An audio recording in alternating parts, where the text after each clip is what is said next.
Hey, what's up, Ilya? Great question. Thanks for joining the community, man. Glad to have you here. This is the group where we talk about mindset, tennis questions, tennis questions, everything that's like how to, really maximize how you think and behave to become the best player you can be, best athlete you can be. Obviously, tennis is my niche, so this question is definitely going to be one I can easily answer.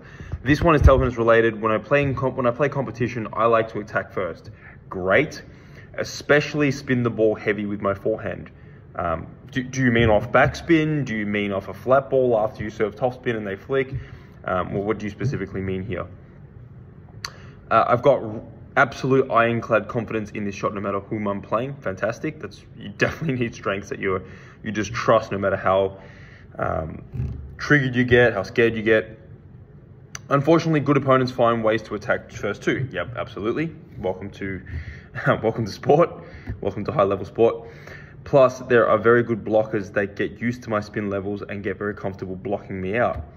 So, play to their middle, play to their forehand. People, generally speaking, not always, but people, for the majority of times, they don't defend as well on their forehand, but they do defend well on their backhand. Attacking-wise, they attack better on their forehand, but they aren't as good in their backhand. That's for the most part. So I drift my attacks to the middle and to the forehand. Just this small switch is important to do, and it makes a huge difference. It literally is the difference between whether you win points or you lose points. So get used to that. And just because training with training partners, it's the standard society thing to play to their backhand, doesn't necessarily mean it's right? You see the best basketball players, the best tennis players, the best tennis players, when you actually see them squat in the gym, they squat like shit. So just because the majority of people do something does not mean it's something that works. Continuing on with your question, I understand that against these players, I often need to be able to let them attack first. Not necessarily. You can just switch your attack first. Switch your attack with where you place it. You can even, I don't know, if you're normally used to serving topspin, they flick and you pound the next ball. You could even change it to backspin. They push and then you spin the shit out of that as a spin-up ball, which has got heavy spin and it's slow and it's hard to block. That's a different kind of kettle of fish to try and block than a fast ball that's not as spinny, but it's rapid, because they can just borrow your pace. As an example, I often need to be able to let them attack first, not necessarily because their attack is usually not as strong. You should always have the ability to be able to push long and solidly block against the first spin and counter spin, because you will serve half long at times. You will push half long at times, whether you mean to or not. It's impossible not to. Even the best players in the world will accidentally serve half long, accidentally push and it slips long. It will happen. You can't not happen. The problem is that I don't have confidence in my blocking under pressure. Well, you definitely want to start practicing it. Isolate this in practice. Get someone who has a good, powerful topspin that's quite heavy, ideally as well. And ideally, this same person can do both, but also a spin up that's slow and heavy. And then you can learn to, because against the slow, heavy spin up, you're going to have to wait and crunch into it. Practice that until you can't get it wrong. Then you also want to practice pushing long. Someone hits it rather faster at you. It hasn't got as much spin, but it's quicker. And you also do something and force it back. When you can block to the point where you just can't get it wrong, that's when under pressure, you don't have to think, how do I structure my arm? How do I do that? You just do. It's just automatic. All you got to think about is the tactic. And it should ideally be trained into you that you just boom, push long, they spin up, you wait for it to let the spin die, and then bang, right? You already have that built. That should be a habit.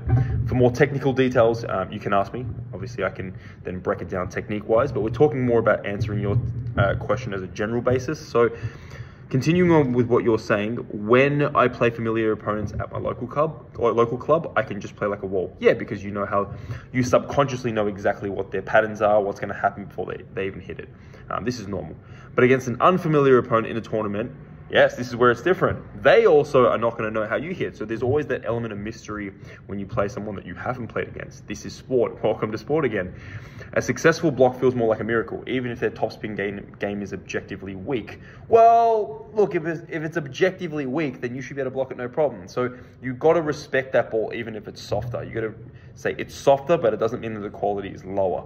So you got to cover that in training. If someone plays it very dead, you got to come in and do more yourself. Yeah. So it's not a miracle. It's just that you're not adapting to suddenly something different. As the result, I get really dreadful when I know I have to block. How can I fix this?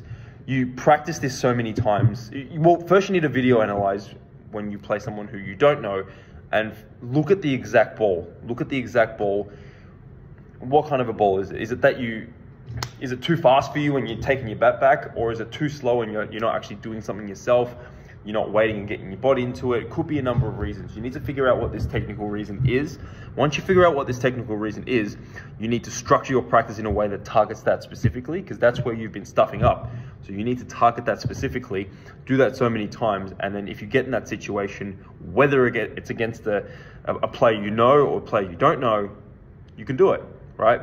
When our brain works this way, when all we've seen is ourselves stuff it up, like now, unless you need to switch your mindset, you need to start imagining yourself, training your brain to imagine yourself doing this well against a player you don't know, right? You can start with visualization, but that will only take you so far. The next step is to practice this so many times and do it in practice is the first step. You then have built in your subconscious patterns of actually seeing that work against that specific ball. Then you need to start playing practice games against players you know, players you don't know, and starting to try and do it. This is a good step forward because you're trying to learn this new skill. You then do it when you know where the ball's coming, then you do it when you don't know where the ball's coming, then you do it in a practice match against someone you don't know, where there's a little bit of pressure and you want to win, but the pressure's not huge. But you can just focus on one step at a time. You can chase one rabbit rather than chase 2 or 3 rabbits and catch none.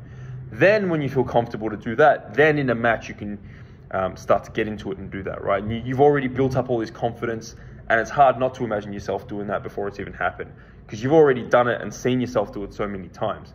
It's like Novak Djokovic, right? He can see himself win Grand Slams because he's done it so many times. But someone who hasn't won a Grand Slam yet hasn't had that visualization of reality that they see themselves winning Grand Slam. So doing it for the first time is definitely doable. Everyone's done it.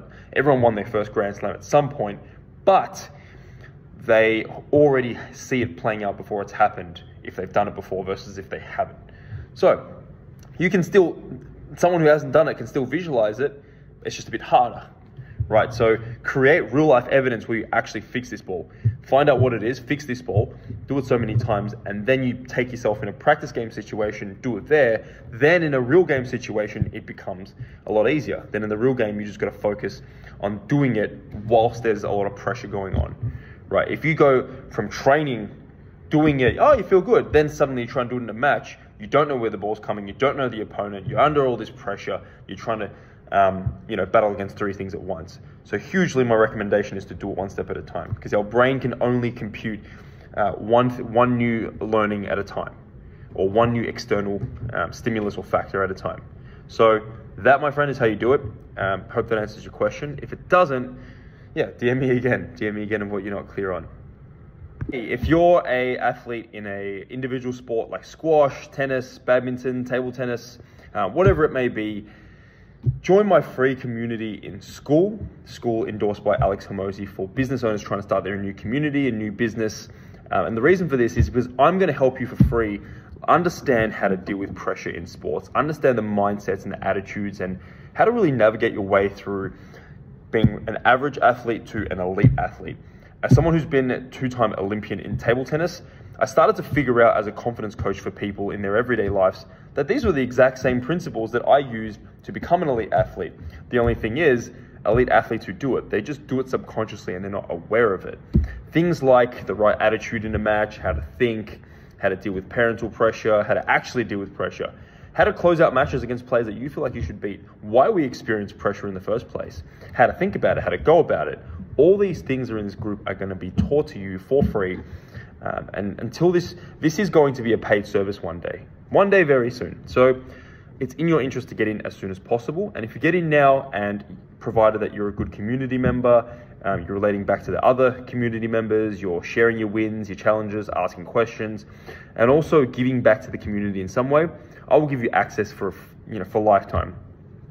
There will be Q&A calls with me each week to help you deal with the intangibles of what makes an athlete really become the best he or she can be. And if you're a parent of an athlete, this is also something that will largely benefit you. How to understand that, yes, you spend a lot of money and time and energy into your child, but at the same time, they don't want you to be their coach. As much of a tough pill as that is to swallow, you both really want the best results for yourself. So I'm going to teach you what worked for me to get to that elite Olympian level. And these are the things that can be replicated in all sports. So if you like this content and you want to hear more, join my community at Skool, and the link will be in the description. And I look forward to seeing you guys in there. Bye.